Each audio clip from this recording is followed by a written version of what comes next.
ദൈവത്തെ ആത്മാനുസരിച്ചുള്ള ആരാധിപ്പാൻ തക്കവണ്ണം ദൈവം നമുക്ക് ഇങ്ങനെ അവസരം ഒരുക്കിയതിനായിട്ട് ദൈവത്തെ സ്തുതിക്കാം. ദൈവവചനത്തിൽ നിന്നുള്ള ആലോചനയ്ക്കായിട്ട് ദൈവവചനത്തിലേക്ക് നമുക്ക് തിരിയാം. During the worship session, we heard the proclamation of Pilate about Christ. ആരാധന യോഗത്തിൽ നമ്മള് പീലാത്തോസിന്റെ കർത്താവിനെ കുറിച്ചിട്ടുള്ള പ്രസ്താവന നമ്മൾ കേൾക്കുകയുണ്ടായി. He didn't find any fault in him. പീലാത്തോസ് ഇങ്ങനെ പറഞ്ഞു, ഞാൻ അവനിൽ ഒരു കുറ്റവും കാണുന്നില്ല. He presented Christ as, behold the man. കർത്താവായ യേശുക്രിസ്തുവിനെ പീലാത്തോസ് പരിചയപ്പെടുത്തുന്നത് ആ മനുഷ്യൻ ഇതാ എന്ന് പറഞ്ഞുകൊണ്ടാണ്. The man, the perfect man that we know the Lord Jesus is, was proclaimed by a non-Christian person. That's how the Holy Spirit used the proclamation of behold the man. സമ്പൂർണ്ണ മനുഷ്യൻ ആയിട്ട് കർത്താവായ യേശുക്രിസ്തുവിനെ പീലാത്തോസ് ദൈവത്തെ അറിയാത്ത അവിശ്വാസിയായ ഒരു വ്യക്തി പരിചയപ്പെടുത്തുന്നത്. അങ്ങനെയാണ് ദൈവത്തിന്റെ പരിശുദ്ധാത്മാവ് ആ കാര്യങ്ങളെ ക്രമീകരിച്ചത്. Let us look into the Word of God to see how that came about. എങ്ങനെ ആ കാര്യങ്ങൾ നിവൃത്തിയായി എന്നുള്ളത് തിരുവഴുത്തിൽ നിന്ന് നമുക്ക് പരിശോധിക്കാം. Turn your attention to Philippians chapter 2. ഫിലിപ്പിയർക്ക് എഴുതിയ ലേഖനം 2-ാം അധ്യായം verses 6, 7 and 8. അതിന്റെ 6 മുതൽ 8 വരെയുള്ള വാക്യങ്ങൾ നമുക്ക് വായിക്കാം. ഫിലിപ്പിയർക്ക് എഴുതിയ ലേഖനം 2-ാം അധ്യായം 6 മുതൽ 8 വരെയുള്ള വാക്യങ്ങൾ. അവൻ ദൈവരൂപത്തിലിരിക്കെ ദൈവത്തോടുള്ള സംബന്ധം മുറുകെ പിടിച്ചുകൊള്ളണമെന്ന് വിചാരിക്കാതെ ദാസരൂപമെടുത്ത് മനുഷ്യ സാദൃശ്യത്തിലായി തന്നെത്താൻ ഒഴിച്ച് വേഷത്തിൽ മനുഷ്യനായി വിളങ്ങി തന്നെത്താൻ താഴ്ത്തി മരണത്തോളം ക്രൂശിലെ മരണത്തോളം തന്നെ അനുസരണമുള്ളവനായി തീർന്നു. ആറാം വാക്യത്തിൽ നാം ഇങ്ങനെ വായിക്കുന്നു, who being in the form of God, അവൻ ദൈവരൂപത്തിലിരിക്കെ എന്ന് നാം വായിക്കുന്നു. And then on in verse 7 he says she took on him the form of a servant. ഏഴാം വാക്യത്തിൽ ദാസരൂപം എടുത്തു എന്ന് വായിക്കുന്നു. So the form of God and the form of a servant. ദൈവരൂപവും ദാസരൂപവും. In the Gospel of Mark, Christ is presented as a servant, and in the Gospel of Luke, he is presented as a son of man. സുവിശേഷങ്ങളിൽ മർക്കോസ് സുവിശേഷത്തിൽ കർത്താവായ യേശുക്രിസ്തുവിനെ ഒരു ദാസനായിട്ടും ലൂക്കോസിന്റെ സുവിശേഷത്തിൽ കർത്താവായ യേശുക്രിസ്തുവിനെ മനുഷ്യനായിട്ടും ചിത്രീകരിച്ചിരിക്കുന്നു. I did not mention Mark and John, Matthew and John, because they were the real disciples. They were the actual disciples of Christ and traveled with him. എന്നാൽ മത്തായിയും യോഹന്നാനും കർത്താവായ യേശുക്രിസ്തുവിനോട് കൂടെ സഞ്ചരിച്ചിരുന്ന കർത്താവായ യേശുക്രിസ്തു ശിഷ്യന്മാരുടെ കൂട്ടത്തിൽപ്പെട്ട ആളുകളായിരുന്നു. That is why I did not pick up those gospels. അതുകൊണ്ടാണ് ആ രണ്ട് സുവിശേഷങ്ങളിലുള്ള കാര്യങ്ങൾ ഞാൻ പ്രതിപാദിക്കാതെ. But Mark being a co-worker or an assistant to Peter and Luke an assistant to Paul. എന്നാൽ മർക്കോസ് പൗലോസിന്റെയും അതുപോലെ പത്രോസിന്റെയും ഒക്കെ സഹപ്രവർത്തകനായിട്ട് പ്രവർത്തിച്ചിരുന്ന ആളായിരുന്നു. Had this perspective. So in other words, we can consider Peter had the perspective of him being a son of a form of a servant. പത്രോസിന് കർത്താവായ യേശുക്രിസ്തുവിന്റെ ദാസരൂപം എന്നുള്ള കാര്യം മനസ്സിലായ ഒരു വ്യക്തിയാണ്. It was communicated by Mark in his gospel. ആ കാര്യം മർക്കോസ് തന്റെ സുവിശേഷത്തിലൂടെ വെളിപ്പെടുത്തിയതായിട്ട് നമുക്ക് കാണുവാനായിട്ട് സാധിക്കും. And if you consider what is the meaning of the form of God, ദൈവരൂപം എന്ന് പറയുമ്പോൾ നാം എന്താണ് മനസ്സിലാക്കുന്നത്? It is a perspective what man has about God. ദൈവത്തെ കുറിച്ച് മനുഷ്യൻ മനസ്സിലാക്കിയിട്ടുള്ളതാ ഒരു കാര്യമാണ് ദൈവരൂപം എന്ന് പറയുന്നത്. That is what man sees about God. ദൈവത്തെ മനുഷ്യൻ എങ്ങനെ കാണുന്നു എന്നുള്ളതാണ് നാം മനസ്സിലാക്കുന്നത്. All the attributes of God, ദൈവത്തിന്റെ എല്ലാ ഗുണവിശേഷങ്ങളും, all his omnipresent, omniscient and all powerful God, ദൈവത്തിന്റെ സർവവ്യാപി, സർവജ്ഞാനി, സർവശക്തൻ മുതലായ ഗുണവിശേഷങ്ങൾ. and there's so much about him being the creator, our God, the Son of God being the creator. ആ സൃഷ്ടാവ് എന്നുള്ള രീതിയിൽ ദൈവത്തിന്റെ സവിശേഷതകൾ. But he had to take on the form of a servant to be able to be seen in the world in fashion as man to die on the cross of Calvary. എന്നാൽ ആ ദൈവപുത്രൻ ആ ദാസരൂപം എടുത്തു മനുഷ്യവേഷത്തിലായി ക്രൂശിൽ നമുക്ക് വേണ്ടി യാഗമായി തീരുവാനായിട്ട്. So the form of God is something that is far above human mind. ദൈവരൂപം എന്ന് പറയുന്നത് നമ്മുടെ മാനുഷിക മനസ്സിൽ ബുദ്ധിയിൽ നമുക്ക് മനസ്സിലാക്കുന്നതിനേക്കാൾ എത്രയോ ഉന്നതമായ ഒരു കാര്യമാണ്. But the form of a servant is something that we are used to. എന്നാൽ ദാസരൂപം എന്നുള്ളത് നമുക്ക് അല്പം കൂടെ മനസ്സിലാക്കുവാൻ എളുപ്പമുള്ള ഒരു കാര്യമാണ്. Whereas, if you consider for an illustration purpose, ഉദാഹരണത്തിനായിട്ട് if you see a policeman, Thomas is here, a policeman without his uniform is just a person. ഒരു യൂണിഫോം ഇല്ലാത്ത പോലീസുകാരനെ നമുക്ക് കാണുകയാണെങ്കിൽ അതൊരു മനുഷ്യൻ മാത്രമാണ്. And he is the father of children. അദ്ദേഹത്തിന് കുടുംബമുണ്ട്, മക്കളുണ്ട്, and a husband of a wife, ഭാര്യയുണ്ട്, and a role to play in the home. ആ കുടുംബനാഥൻ എന്നുള്ള തന്റെ പങ്ക് നിർവഹിക്കാൻ ആവശ്യമുണ്ട്. However, the moment he wears a uniform, he becomes a police person. എന്നാൽ ആ പോലീസിന്റെ യൂണിഫോം ധരിക്കുമ്പോൾ അദ്ദേഹം ആ പോലീസ് ഉത്തരവാദിത്തം നിർവഹിക്കുന്ന ഒരു ഉദ്യോഗസ്ഥനായി തീരുകയാണ്. When he goes to a parents teachers meeting, when his son has to be considered, തന്റെ മക്കൾ പഠിക്കുന്ന സ്കൂളിൽ PTA മീറ്റിംഗ് കടന്നു പോകുമ്പോൾ it is not the uniform they see a father. അവിടെ പോലീസുകാരനെയല്ല അവർ കാണുന്നത്, ആ മക്കളുടെ പിതാവിനെയാണ് അവർ കാണുന്നത്. Whereas when he comes to his workplace, they see a policeman. എന്നാൽ തന്റെ ജോലി സ്ഥലത്ത് അദ്ദേഹത്തിനെ ഒരു പോലീസ് ഉദ്യോഗസ്ഥനായിട്ട് സഹപ്രവർത്തകർ കാണുന്നു. The Son of God had everything to do for him in the divine nature that he has. ദൈവത്തിന്റെ ആ സ്വഭാവത്തോട് കൂടെ ആ രീതിയിലാണ് വലിയവനായ ദൈവത്തെ നമുക്ക് കാണുവാൻ. That form of God now puts on the uniform of a servant. ആ ദൈവരൂപത്തിൽ ഇരുന്നവൻ നമുക്ക് വേണ്ടി ദാസരൂപം എടുത്തു വരികയാണ്. And that uniform of a servant has its own meanings. ആ ദാസരൂപം എന്നുള്ളതിന് അതിൻ്റെതായിട്ടുള്ള അർത്ഥമുണ്ട്. He came to serve and not to be served. അവൻ ശുശ്രൂഷിപ്പാനാണ് കടന്നു വന്നത്, ശുശ്രൂഷ ഏൽപ്പാനല്ലായിരുന്നു. This is something that he himself said. അത് കർത്താവ് തന്നെ പറഞ്ഞ So വാക്കുകളാണ്. he was a servant as designated, but appeared as a man in this world. അവൻ ദാസരൂപം എടുത്തു മനുഷ്യനായിട്ട് മനുഷ്യവേഷത്തിൽ ഈ ഭൂമിയിലേക്ക് അവതരിച്ച മനുഷ്യരൂപത്തിൽ ഈ ഭൂമിയിലേക്ക് അവതരിച്ചു. That man, that humanity was a representation of mankind. ആ മനുഷ്യ രൂപത്തിൽ വന്നത് മനുഷ്യനെ പ്രതിനിധീകരിക്കുന്ന ഒരാളായി കാഴ്ച. So that he can fulfill to die on the cross and be the sacrifice. അത് നമ്മുടെ പാപത്തിനായിട്ട് പരിഹാരമായിട്ട് ക്രൂശിൽ മരിക്കുവാനായിട്ട് അങ്ങനെ ആ ഒരു ഉദ്ദേശത്തിനാണ് അവനെ കടന്നു വന്നത്. But his characteristics is that of a servant. എന്നാൽ തന്റെ സ്വഭാവങ്ങളൊക്കെയും ദാസന്റേതിന് തുല്യമായിട്ടായിരുന്നു. There is that word that he emptied himself. അവൻ തന്നെത്താൻ ഒഴിച്ചു എന്നവിടെ നമ്മൾ വായിക്കുന്നു. That means his divine prerogative is put aside, and the uniform of servant that will be his characteristic. ആ ദൈവം എന്നുള്ള തന്റെ ആ സവിശേഷ അധികാരങ്ങളും മാറ്റി വെച്ചിട്ട് ഒരു ദാസന്റെ രൂപം അവൻ എടുക്കാനായിട്ട് ഇടയായിട്ടുണ്ട്. He had all the attributes of God. ദൈവത്തിന്റെ എല്ലാ സ്വഭാവവിശേഷങ്ങളും But തനിക്കുണ്ടായിരുന്നു. now he is wearing the uniform of a servant. എന്നാൽ ഇപ്പോൾ ദാസരൂപം എടുത്തിരിക്കുകയാണ്. And therefore he appears to man in the form of a servant. അതുകൊണ്ട് മനുഷ്യർക്ക് തന്നെ ഒരു ദാസനായിട്ട് കാണുവാനായിട്ട് സാധിച്ചു. But in the 3.5 years that he was here, എന്നാൽ ഇവിടെ ആയിരുന്ന 3.5 വർഷക്കാലത്ത് തന്റെ പരിശ്രമിച്ച കാലത്ത് no sin was found in him. അവന് ഒരു പാപവും ഉണ്ടായിരുന്നില്ല. The word of God says that very clearly. ദൈവത്തിന് അത് വളരെ വ്യക്തമായിട്ട് തന്നെ ഓർപ്പിക്കുന്നു. He was tempted, അവൻ പരീക്ഷിക്കപ്പെട്ടു, but he was never found with sin. He did not commit sin. എന്നാൽ അവൻ പാപം ചെയ്തിട്ടില്ല എന്ന് നമ്മൾ വായിക്കും. A perfect man, സമ്പൂർണ്ണ മനുഷ്യൻ, qualified to die on the cross of Calvary. ക്രൂശിൽ മരിക്കുവാനായിട്ട് യോഗ്യനായിട്ടുള്ള വ്യക്തി. And he was as well submissive to the divine will. എന്നാൽ ദൈവിക ഹിതത്തിന് തന്നെത്താൻ സമർപ്പിച്ച ആ വ്യക്തി, I come to do the will of the Father. ഞാൻ പിതാവിന്റെ ഇഷ്ടം ചെയ്യുവാനായിട്ട് വന്നിരിക്കുന്നു എന്ന് പറഞ്ഞു. Not my will, but your will be done. എന്റെ ഇഷ്ടമല്ല നിന്റെ ഇഷ്ടമാകട്ടെ എന്ന് പറഞ്ഞ് തന്നെത്താൻ ഏൽപ്പിച്ചു കൊടുത്ത ദൈവപുത്രൻ. Submissive to the divine will. ദൈവിക ഹിതത്തിന് തന്നെത്താൻ ഏൽപ്പിച്ചു കൊടുത്തവൻ. But then he has a character എന്നാൽ തനിക്കൊരു സ്വഭാവമുണ്ട് that he shows forth as that of a perfect man. ഒരു സമ്പൂർണ്ണ മനുഷ്യൻ എന്നുള്ള രീതിയിൽ വെളിപ്പെടുത്തപ്പെട്ട തന്റെ സ്വഭാവം. And that's the character to which we have to attain to.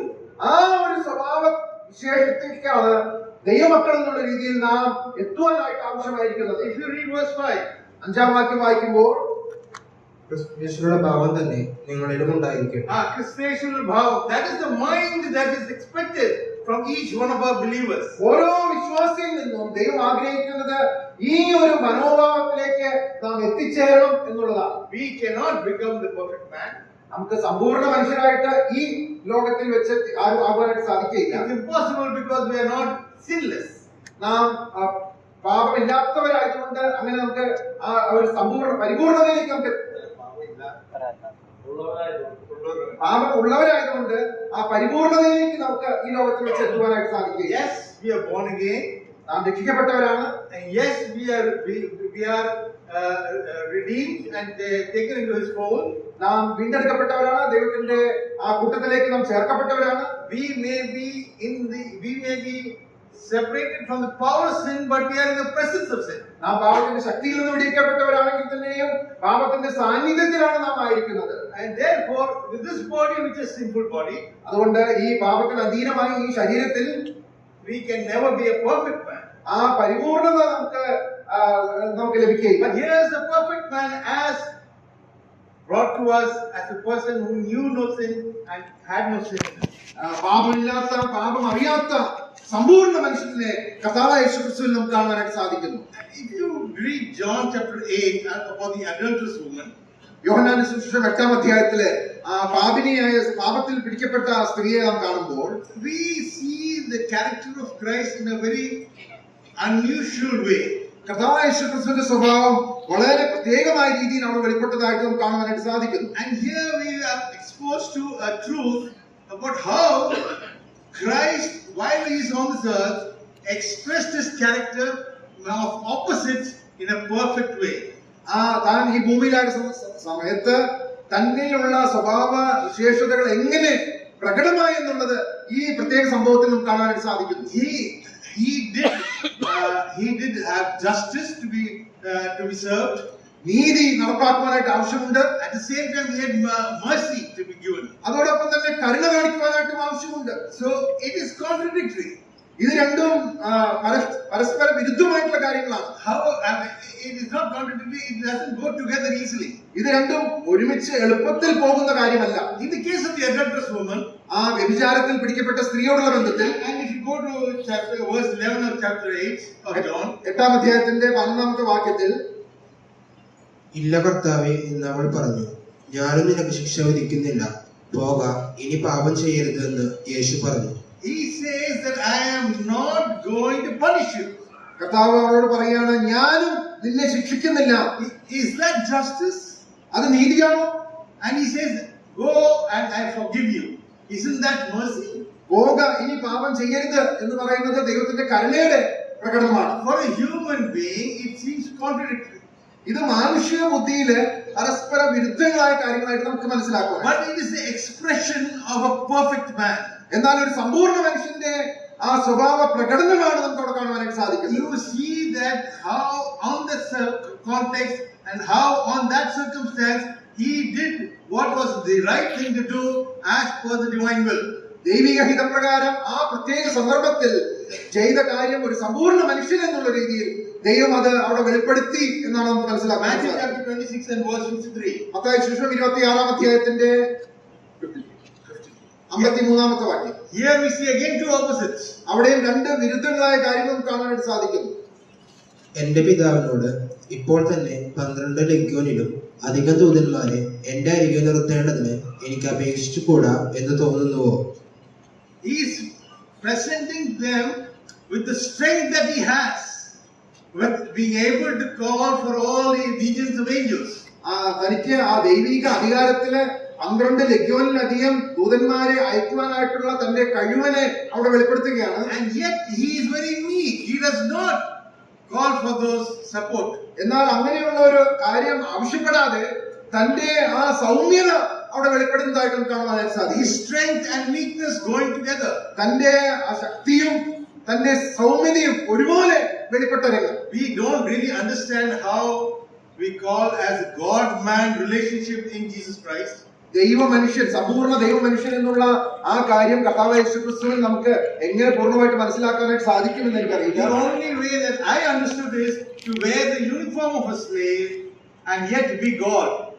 ദൈവമായിരിക്കെ തന്നെ ദാസ രൂപമെടുത്തു എന്നുള്ളതാണ് മനസ്സിലാക്കുവാൻ For സാധിക്കുന്നത്. the short time that he has come into this earth, ഈ ഭൂമിയിലേക്ക് താൻ കടന്നു വന്ന ചുരുങ്ങിയ ആ കാലഘട്ടം, at the time when he became man, incarnated as man, അവൻ മനുഷ്യനായിട്ട് ഈ ഭൂമിയിലേക്ക് അവതരിച്ച he സന്ദർഭത്തിൽ had to wear this uniform ഈ ഒരു പ്രത്യേക വസ്ത്രം ധരിച്ചുകൊണ്ടാണ് താൻ കടന്നു to വന്നത്. show forth what a perfect man he is, ഒരു സമ്പൂർണ്ണ മനുഷ്യൻ എങ്ങനെയായിരിക്കണം എന്നുള്ളത് വെളിപ്പെടുത്തുവാനായിട്ട്, to be an example for us, the believers, as to how we should live.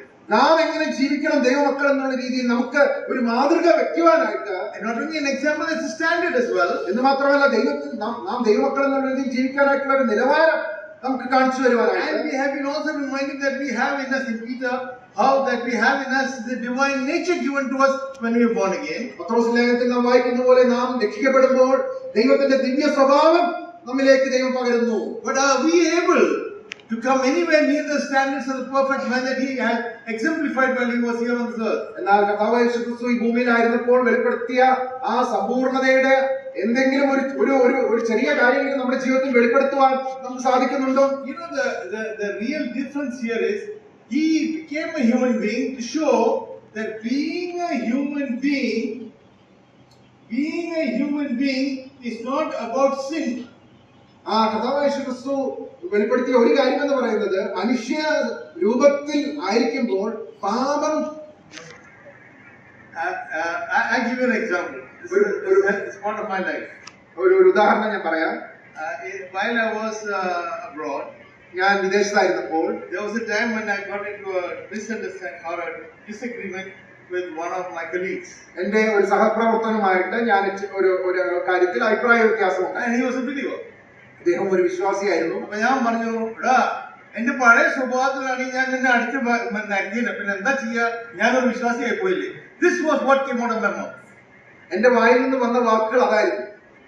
And that shows that is what humanity is all about. അതാണ് മനുഷ്യന്റെ യഥാർത്ഥ അവസ്ഥ എന്ന് പറയുന്നത്. We are not able to transcend sin. പാപത്തെ അതിജീവിക്കുവാൻ പലപ്പോഴും നമുക്ക് സാധിക്കുന്നില്ല. We always think all about our nature, sin nature. പലപ്പോഴും ആ പാപ സ്വഭാവമാണ് നമ്മെ കീഴ്പ്പെടുത്തുന്നത്. And that is where the word of God says we have been given a divine nature, but we are not able to recognize it.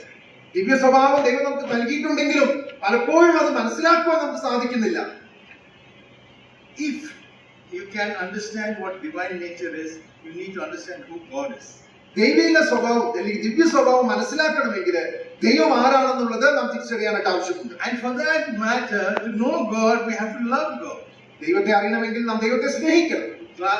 We have been qualified to be children of God because of the death on the cross of Calvary. കർത്താവായ യേശുക്രിസ്തുവിന്റെ ക്രൂശമരണത്താൽ നമുക്ക് ദൈവമക്കളായി തീരുവാനായിട്ടുള്ള ആ അധികാരം ലഭിച്ചു. At that time, we are very happy about the salvation that we received. നമുക്ക് ലഭിച്ച നിത്യരക്ഷയെ കുറിച്ച് നാം സന്തോഷമുള്ളവരാണ്. But we did not give that importance that is needed for the person who has given us the salvation. എന്നാൽ നമുക്ക് ആര് മുഖാന്തരം ഈ രക്ഷ ലഭിച്ചു ആ വ്യക്തിക്കുള്ള പ്രാധാന്യം നമ്മുടെ ജീവിതത്തിൽ നാം കൊടുക്കുവാനായിട്ട് സാധിക്കുന്നുണ്ടോ? ബുദ്ധിമുട്ടില്ല പൈസ കൊടുത്തു കഴിഞ്ഞാൽ, കടമായിട്ട് കൊടുത്തു കഴിഞ്ഞാലോ അല്ലാണ്ടെയും കൊടുത്തു കഴിഞ്ഞാൽ എന്തോ ഒരു സന്തോഷം ആ വ്യക്തിയെ പറ്റിയിട്ട് എത്ര പുകഴ്ത്തി പറയാൻ സാധ്യതയുണ്ടെങ്കിൽ പറയും.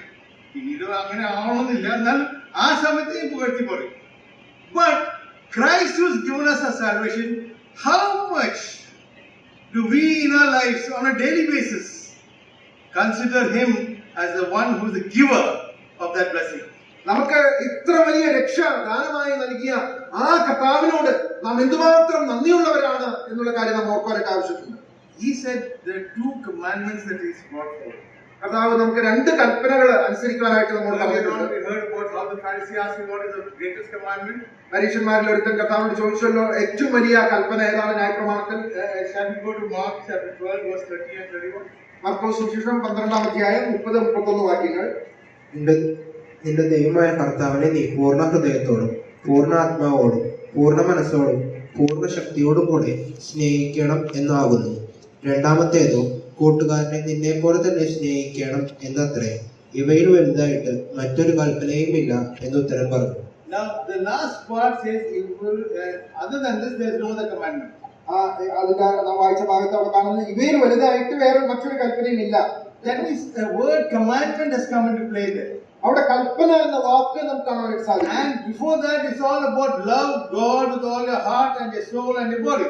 അതിന് മുമ്പായിട്ട് പറയുന്നത് പൂർണ്ണ ഹൃദയത്തോടും പൂർണ്ണാത്മാവോടും നിന്റെ ദൈവത്തെ സ്നേഹിക്കണം എന്നുള്ളതാണ്. So there is a connection between love and obedience. അതുകൊണ്ട് സ്നേഹവും അനുസരണവും തമ്മിൽ ബന്ധമുള്ളതായിട്ട് നാം കാണുന്നു. If you love your God, ദൈവത്തെ നാം സ്നേഹിക്കുന്നുവെങ്കിൽ then there is definitely the need of obeying the one you love. ആ സ്നേഹിക്കുന്ന ദൈവത്തെ അനുസരിക്കുവാൻ നാം ബാധ്യസ്ഥരാണ്. If you read John 14 verse 15, യോഹന്നാൻ 14:15 വാക്യം നമുക്ക് വായിക്കാം. നിങ്ങൾ എന്നെ സ്നേഹിക്കുന്നുവെങ്കിൽ എന്റെ കൽപ്പനകളെ കാത്തുകൊള്ളും. so now if you want to be considered to a person who is thankful, yes, we come and give thanksgiving and praise as a method of giving unto the Lord, finishing the job there, and then we go on, forget about the Lord's presence in your life. നാം പലപ്പോഴും രാവിലെ ഒരുമിച്ച് കൂടി വന്ന് കർത്താവിനെ നമ്മുടെ ജീവിതത്തിൽ ചെയ്ത നന്മകളെ ഓർത്ത് നന്ദി പറയും. എന്നാൽ തുടർന്നുള്ള നമ്മുടെ ജീവിതം അതിന് തക്കവണ്ണം ഉള്ളതായി പലപ്പോഴും കാണാറില്ല. It is necessary to understand that love is the motivation to give a result of obedience. ആ സ്നേഹം അനുസരണമുള്ള ഒരു ജീവിതത്തിലേക്ക് നമ്മെ നയിക്കുന്നതിന് പ്രേരകമായി തീരണം. Earlier on, when we were children, ഞങ്ങള് കുഞ്ഞുങ്ങളായിരുന്ന സമയത്ത്, because I can't talk about the generation Z that is now here, പുതിയ തലമുറയെ കുറിച്ചല്ല പറയുന്നത്. we used to respect our parents because of fear. നമ്മൾ പലപ്പോഴും മാതാപിതാക്കളെ അനുസരിച്ചുകൊണ്ടിരുന്നത് അവരോടുള്ള ഭയം നിമിത്തമായിരുന്നു. I never talked to my father until my first son was born, other than saying, "Go get that." എന്റെ ആദ്യത്തെ കുഞ്ഞ് ജനിക്കുന്നവരെ പിതാവുമായിട്ട് ഞാൻ എന്റെ സംസാരമൊക്കെ വളരെ പരിമിതമായിരുന്നു. It was always to the mother. അത് പലപ്പോഴും അമ്മയിൽ കൂടിയാണ്. പലരും ഇവിടെ ഇരിക്കുന്ന ഈ പ്രായത്തിലുള്ള മിക്കവാറും എല്ലാവരും അങ്ങനെയാണ്. Because there's a sense of fear. അതൊരു ഭയം നമ്മുടെ ഉള്ളിൽ ഉണ്ടായിരുന്നുകൊണ്ടാണ്. But that sense of fear is actually translating to a sense of respect. ആ ഉള്ളിലുള്ള ഭയം ഒരു ബഹുമാനത്തിലേക്കാണ് നയിക്കുന്നത്. So if you have a sense of respect, it comes then therefore to accepting whatever he gives as a command as obedient children. ആ ബഹുമാനത്തിൽ നിന്ന് അനുസരിക്കുവാനായിട്ട് നൽകുന്ന ആ കൽപ്പനകളൊക്കെയും അനുസരണമുള്ള മക്കളെന്നുള്ള രീതിയിൽ അത് അനുസരിക്കുവാൻ നാം ബാധ്യസ്ഥരാണ്. God has enabled me to work among the teens. ചെറുപ്പക്കാരുടെ ഇടയിൽ പ്രവർത്തിക്കാനായിട്ട് ദൈവം എന്നെ സഹായിച്ചിട്ടുണ്ട്. Right, for so many years I've been there while I was in abroad. ഞാൻ വിദേശത്തായിരുന്നപ്പോൾ അങ്ങനെയുള്ള അവസരങ്ങൾ എനിക്ക് ധാരാളം ലഭിച്ചിട്ടുണ്ട്. And the assembly has allowed me to do so along amongst the youth here as well. ഇവിടെയുള്ള യുവജനങ്ങളുടെ മധ്യത്തിൽ പ്രവർത്തിക്കാനായിട്ട് എനിക്ക് ദൈവം The current generation, ഇപ്പോഴത്തെ യുവതലമുറ you cannot get respect by fear. Parents, you cannot get respect by fear. ഭയത്തോടുകൂടെ മക്കളിൽ നിന്ന് ആ ഒരു ഭയം ആ ഒരു അനുസരണം ലഭിക്കാനായിട്ട് നമുക്ക് സാധിക്കില്ല. You will get only, you have to earn your respect. നാം ഭയം ബഹുമാനം നേടുവാനായിട്ട് ആവശ്യമുണ്ട്. It is necessary to earn the respect, not by fear, but by the simple fact that you have to know more than them when they bring forward the Google in front of you. ഗൂഗിളിൽ നിന്നുള്ള കാര്യങ്ങളൊക്കെ നമ്മളോട് അറിയിക്കുമ്പോൾ നമ്മള് അവരോട് നമുക്ക് അതിനേക്കാൾ കൂടുതലായിട്ടുള്ള അറിവ് നാം അവരോട് പ്രകടമാക്കിയെങ്കിൽ മാത്രമേ ആ ബഹുമാനം നമുക്ക് ലഭിക്കുകയുള്ളൂ. And when you get the respect, you will get obedience. ആ ബഹുമാനത്തിൽ നിന്നാണ് അനുസരണം ലഭിക്കുന്നത്. പണ്ട് സ്കൂളിൽ ചെന്ന് കഴിഞ്ഞാൽ മാഷിന്റെ വടി ഉണ്ടെങ്കിൽ പേടിയോ. ഇന്ന് സ്കൂളിൽ ചെല്ലുമ്പോൾ മാഷ് തോൽത്ത് കഴിച്ചിട്ട് സംസാരിക്കും. This is the change of culture. This is the change of times. ഇന്നത്തെ നാം കാണുന്ന മാറ്റങ്ങളാണ് ഇതൊക്കെ. But it is necessary for us to be able to understand that the same concept of a respect, love and obedience still stays. ബഹുമാനവും സ്നേഹവും അനുസരണവും ഇത് മൂന്നും ബന്ധപ്പെട്ടിരിക്കുന്നു എന്നുള്ളത് നാം കാണും. The word of God is very clear. Obedience will only come out of love. ദൈവവചനം വളരെ വ്യക്തമായിട്ട് പറയുന്ന അനുസരണം എന്നുള്ളത് സ്നേഹത്തിൽ നിന്നാണ് ഉളവാകുന്നത്. So you have to earn the love of your children to be able to get obedience from them. അപ്പോൾ നമ്മുടെ മക്കളിൽ നിന്ന് അവരുടെ സ്നേഹം പ്രകടിപ്പിച്ചെങ്കിൽ മാത്രമേ അനുസരണം അവരിൽ നിന്ന് ലഭിക്കുവാനായിട്ട് സാധിക്കുകയുള്ളൂ. A few months back, my children spoke about me. ചില മാസങ്ങൾക്ക് മുമ്പ് എന്റെ മക്കള് എന്നെ കുറിച്ച് ഇങ്ങനെ സംസാരിച്ചു. And they said that Dad never said anything when I did something wrong. ഞാൻ എന്തെങ്കിലും തെറ്റ് ചെയ്തപ്പോൾ എന്റെ പിതാവ് എന്നോട് ഒന്നും പറഞ്ഞില്ല എന്നെ കുറിച്ച് പറഞ്ഞു. His idea was, let them learn the hard way. എന്റെ പിതാവിന്റെ ഹിതം എന്ന് പറയുന്നത് അവര് വൈഷമ്യകരമായ രീതിയിലുള്ള കാര്യങ്ങൾ പഠിക്കട്ടെ എന്നുള്ളതായിരുന്നു.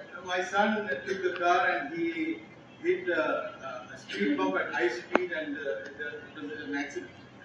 എന്റെ മകൻ കാർ എടുത്ത് പോയി ഹമ്പ് സ്പീഡില് എടുത്ത് ചാടി ഒരു അപകടം സംഭവിച്ചു. അത് തിരിച്ചു വന്ന് പഞ്ചറായിരുന്നു. തിരിച്ചു വന്നിട്ട് പറഞ്ഞു വണ്ടി പഞ്ചറായിരുന്നു. So the mechanic went there and came like, സാറേ അത് പഞ്ചറൊന്നും അല്ല, വണ്ടി രണ്ട് കട്ടായി മാറിയാണ്. I didn't say anything to my son. ഞാൻ എന്റെ മകളോടൊന്നും പറഞ്ഞില്ല.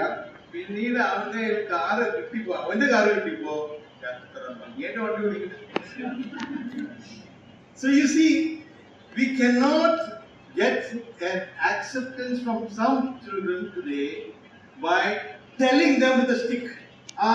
വടി കാണിച്ച് ചില കാര്യങ്ങൾ പറഞ്ഞ് മക്കളിൽ നിന്ന് അനുസരിപ്പിക്കാനായിട്ട് ഇന്നത്തെ കാലഘട്ടത്തിൽ നമുക്ക് സാധിക്കുന്നില്ല. ഇത് പറയുന്നതിന്റെ പ്രായക്കാരൻ എന്നോട് ദേഷ്യപ്പെട്ടു അറിയാം. However, it is necessary to get obedience out of love. എന്നാൽ സ്നേഹത്തിലൂടെ അനുസരണം പഠിപ്പിക്കുവാനായിട്ട് ആവശ്യമുണ്ട്. And that is what the word of God is telling us. അതാണ് ദൈവവചനം നമ്മെ ഓർപ്പിക്കുന്നത്. If you love me, you will keep my commandments. നിങ്ങൾ എന്നെ സ്നേഹിക്കുന്നുവെങ്കിൽ എന്റെ കൽപ്പനകളെ കാത്തുകൊള്ളും. And John 15:10 tells us how he is comparing that to his love to the Father. 15:10 John. യോഹന്നാൻ 15:10 ഈ കാര്യം എങ്ങനെ കർത്താവും പിതാവുമായിട്ടുള്ള സ്നേഹത്തെ അടിസ്ഥാനമാക്കിയിരിക്കുന്നു എന്നവിടെ പറഞ്ഞിരിക്കുന്നു. 15:10 നമുക്ക് വായിക്കാം. ഞാൻ എന്റെ പിതാവിന്റെ കൽപ്പനകൾ പ്രമാണിച്ച് അവന്റെ സ്നേഹത്തിൽ വസിക്കുന്നത് പോലെ നിങ്ങൾ എന്റെ കൽപ്പനകൾ പ്രമാണിച്ചാൽ എന്റെ സ്നേഹത്തിൽ വസിക്കും. If you want to love me, learn the fact that I love my Father. നിങ്ങൾ എന്നെ സ്നേഹിക്കുന്നുവെങ്കിൽ ഞാൻ പിതാവിനെ സ്നേഹിക്കുന്നത് പോലെ നിങ്ങൾ എന്റെ കൽപ്പനകൾ പ്രമാണിച്ചാൽ എന്റെ സ്നേഹത്തിൽ വസിക്കും. That keeping of the commandments is a necessity for us because he died on the cross. Because he died on the cross, you have unto eternity in his presence. നാം കർത്താവായ യേശു ക്രിസ്തു നമുക്ക് വേണ്ടി ക്രൂശിൽ യാഗമായി തീർന്നതുകൊണ്ട് നാം നിത്യത മുഴുവൻ അവന്റെ കൂടെ കഴിയാനായിട്ട് പോവുകയാണ്. അതുകൊണ്ട് ഞായറാഴ്ച ആരാധനയിൽ വന്ന് സ്തോത്രം സ്തുതി എല്ലാം ചെയ്യുന്നത് ഒറ്റൊരു കാര്യമുള്ളൂ. There is only one കേന്ദ്ര വിഷയം, ക്രിസ്തുവിന്റെ മരണം and his resurrection. That is the only thing that we remember here when we come around the table. Corporate worship. All of us have been born again. All of us have the Lord Jesus Christ as Savior. All of us worship Him with one thought. He died on that cross. Son of God became a servant, found as a perfect man, died on the cross. നാം ഞായറാഴ്ച സഭയായിട്ട് ഒരുമിച്ച് കൂടി വരുമ്പോൾ നാം എല്ലാവരും രക്ഷിക്കപ്പെട്ട ദൈവമക്കളാണല്ലോ. ആ രീതിയിൽ നമുക്ക് ഒരു വിഷയമേ ഉള്ളൂ, കർത്താവ് യേശു ക്രിസ്തുവിന്റെ മരണവും അവന്റെ ഉയർത്തെഴുന്നേൽപ്പും. അതാണ് സമ്പൂർണ്ണ മനുഷ്യനായിട്ട് നമുക്ക് വേണ്ടി ഭൂമിയിലേക്ക് അവതരിച്ച ദൈവപുത്രനായ യേശു ക്രിസ്തു. This is the only time that he is the center point. ഈ വിഷയത്തോടെ ബന്ധത്തിൽ കർത്താവായ യേശു ക്രിസ്തുവാണ് നമ്മുടെ കേന്ദ്ര വിഷയമായിരിക്കുന്നത്. This is not the time about the blessings that we receive otherwise. നമുക്ക് ലഭിച്ചിട്ടുള്ള മറ്റ് അനുഗ്രഹങ്ങളെ പറ്റി ഓർക്കുവാനായിട്ടുള്ള സമയമല്ല അത്. This is the time to receive the blessings of salvation.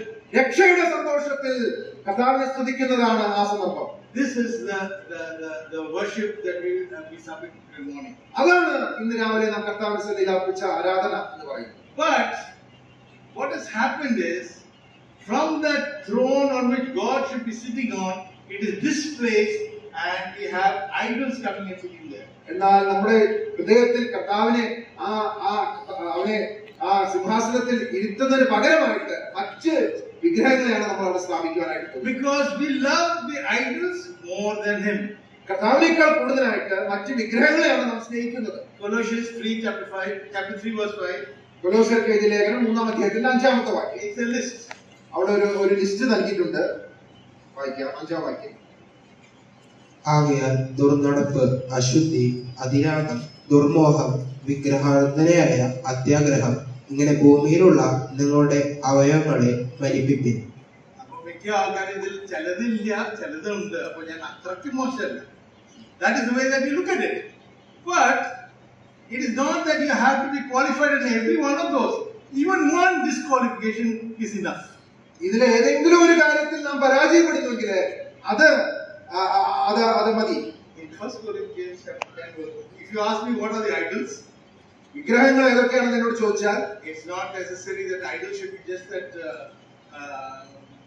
sculpture. വിഗ്രഹം എന്ന് പറയുന്നത് നമ്മൾ സാധാരണ ചിന്തിക്കുന്ന ആ വിഗ്രഹം മാത്രമല്ല. But your money can be your idol, your health can be your idol, your children can be your idol, your education can be your idol, your house can be your idol, your car can be your idol. You can name whatever you want. നമ്മുടെ സമ്പത്ത്, നമ്മുടെ മക്കള്, നമ്മുടെ വീട്, നമുക്ക് മറ്റ് ഭൗമിക അനുഗ്രഹങ്ങൾ, ഇതൊക്കെ വിഗ്രഹങ്ങളായി തീരാം. And very clear warning is given in 1 Corinthians chapter 10, verse 21. 1 Corinthians 10-21 വാക്യത്തില് വളരെ വ്യക്തമായിട്ടുള്ള ഒരു താക്കീത് കാണുവാനായിട്ട് സാധിക്കും. നിങ്ങൾക്ക് കർത്താവിന്റെ പാനപാത്രവും ഭൂതങ്ങളുടെ പാനപാത്രവും കുടിപ്പാൻ പാടില്ല. നിങ്ങൾക്ക് കർത്താവിന്റെ മേശയിലും ഭൂതങ്ങളുടെ മേശയിലും അംശികളാകുവാനും പാടില്ല. We have only one table. We should have one table. Do we have more than one table? നമുക്ക് ഒന്നിൽ കൂടുതൽ മേശയുണ്ടോ? Something to consider.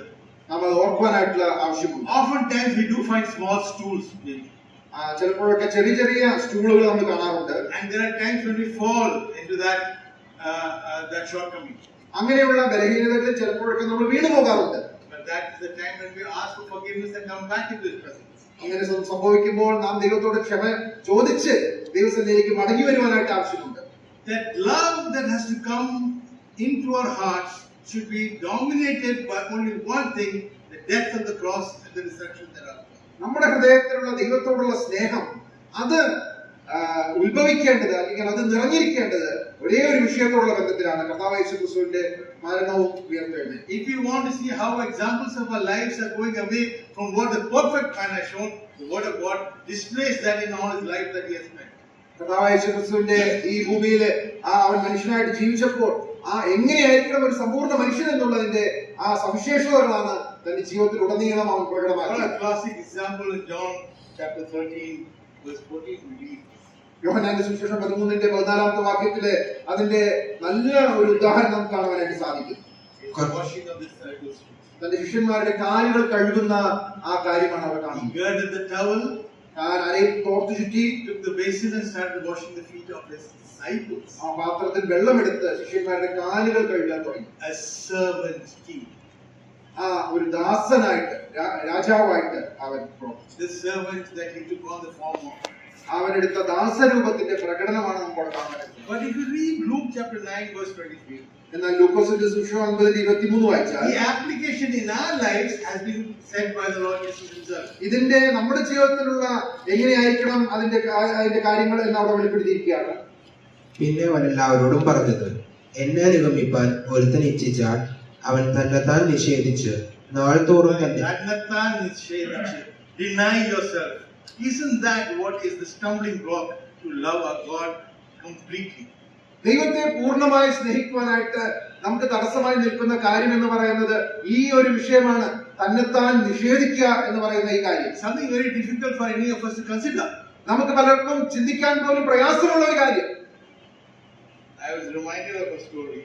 ഞാൻ ഒരു കഥ ഇങ്ങനെ ഓർക്കുകയുണ്ടായി. ഇത് നമ്പൂതിരി പഴയകാലത്തെ കഥയാണ്. ഈ കൊളാമ്പി വെച്ചിട്ട് തുപ്പുന്ന ഒരു പരിപാടി ഉണ്ടല്ലോ, അതിന്റെ കൂടെ ഒരു പയ്യൻ നിൽക്കുന്നുണ്ട്.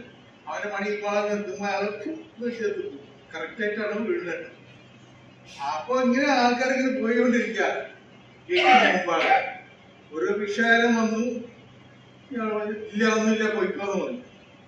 കുറച്ച് ദിവസങ്ങൾ കഴിഞ്ഞപ്പോ നമ്പൂതിരി ഒന്ന് ഉള്ളിലോട്ട് ബാത്റൂമിലോട്ട് അങ്ങ് പോയത്. അതെന്ത് വിഷയം വന്നു, ഒന്നുമില്ല അങ്ങ് പോയിക്കോന്ന്.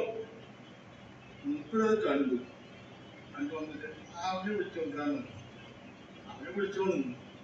പിന്നെ ഇവിടെ കൊളാമ്പയോടേക്ക് ഒന്നുമില്ല പോയിക്കോളൂ. എന്റെയാണ് വശം പറയുന്നത്, എന്റെ അല്ല. ഇതാണ് നമ്മുടെ സ്വഭാവം. Think about it. And he says, deny yourself. നമ്മൾ കർത്താവ് ആവശ്യപ്പെടുകയാണ്, നാം നമ്മെ തന്നെ നിഷേധിക്കുവാനായിട്ട് ആവശ്യമുണ്ട്. Philippians chapter 2, the first part of this, verse 5. ഫിലിപ്പിയർക്ക് എഴുതിയ 2-ാം അധ്യായത്തിന്റെ 5-ാം വാക്യത്തിന്റെ ആദ്യ ഭാഗത്ത്, ക്രിസ്തുയേശുവിലുള്ള ഭാവം തന്നെ നിങ്ങളിലും ഉണ്ടായിരിക്കട്ടെ. this stage, the mind, let this mind be in you as well. ക്രിസ്തുവേശുവിനുള്ള ഭാവം തന്നെ നിങ്ങളിലും ഉണ്ടായിരിക്കട്ടെ. It is necessary to understand that. ഈ കാര്യം നാം മനസ്സിലാക്കുവാനായിട്ട് ആവശ്യമുണ്ട്. The perfect man was an example that was on this earth for 3.5 years in his ministry. സമ്പൂർണ്ണ മനുഷ്യൻ തന്റെ ശുശ്രൂഷയോടുള്ള ബന്ധത്തിൽ നമുക്ക് ഒരു നല്ല മാതൃക വെച്ചു പോയിരിക്കുകയാണ്. And you don't see anything written in Mark about his lineage if you look at the gospel. സുവിശേഷങ്ങൾ നാം വായിക്കുമ്പോൾ മർക്കോസിന്റെ സുവിശേഷത്തിൽ കർത്താവായ യേശു ക്രിസ്തുവിന്റെ വംശാവലിയെ കുറിച്ചൊന്നും നാം വായിക്കുന്നില്ല. That is where he is shown as a servant in Mark's gospel. അവിടെയാണല്ലോ കർത്താവായ യേശു ക്രിസ്തുവിനെ ദാസനായിട്ട് പറഞ്ഞിരിക്കുന്നത്. In Matthew, the lineage starts from David. Mathai സുവിശേഷത്തിലെ വംശാവലി ആരംഭിക്കുന്നത് ദാവീദിൽ നിന്നാണ്. Because there it was the king that is being displayed. അവിടെ രാജാവായിട്ടാണ് യേശു കർത്താവിനെ In പറഞ്ഞിരിക്കുന്നത്. the case of Luke, the lineage starts from Adam.